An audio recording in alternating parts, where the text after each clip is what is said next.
আজকে যেটা নিয়ে ডিসকাস করব সেটি হচ্ছে শুড ভার্সেস শুড হ্যাভ। তো শুড আমরা কখন ইউজ করে থাকবো এবং শুড হ্যাভ আমরা কখন বলবো। দেখেন, শুড মানে হচ্ছে উচিত, এবং এটার পরে সবসময় মূল ভার্ব বসে, মানে বেস ফর্ম।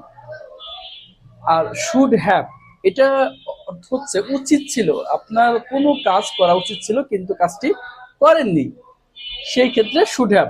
এবং এই শুড হ্যাভ এর পরে সবসময় পাস্ট পার্টিসিপল হবে, মানে ভি থ্রি হবে। ঠিক আছে বিষয়টা? আচ্ছা, তাহলে শুড মানে উচিত, আর শুড হ্যাভ মানে উচিত ছিল। যেমন আমার এখন যাওয়া উচিত, I should go right now. যদি বলা হয় আমার যাওয়ার উচিত ছিল, I should have gone right now, আমার এখন যাওয়ার উচিত ছিল কিন্তু আমি যাইনি, বাট আই ডিড নট, আমি যাইনি। আপনারা ডিড নট এর পরে ভার্ব দেওয়ার প্রয়োজন নেই, জাস্ট আই ডিড নট, আমি যাইনি বা করিনি ওটা। ঠিক আছে? আচ্ছা, আপনার ক্ষমা করা উচিত ছিল, সেই ক্ষেত্রে এবার কি হবে? এবং আপনার ক্ষমা করা উচিত, আপনার ক্ষমা করা উচিত ছিল।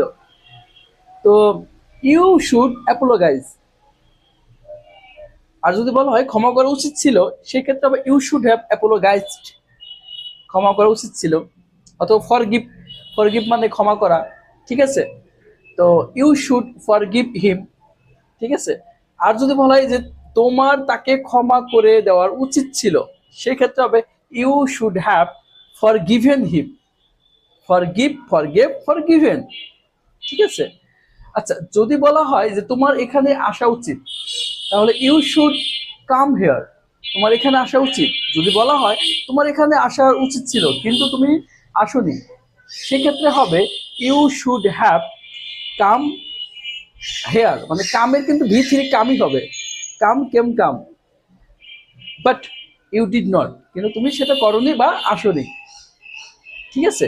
তোমার এটা করা উচিত, ইউ শুড ডু ইট, তোমার এটা করা উচিত, তোমার এটা করা উচিত ছিল, you should have done it. ঠিক আছে? আহ, এখন এখন বৃষ্টি হওয়া উচিত, it should rain right now. আর যদি বলা হয় এখন বৃষ্টি হওয়ার উচিত ছিল কিন্তু হচ্ছে না বা হয়নি, সেক্ষেত্রে কি হবে?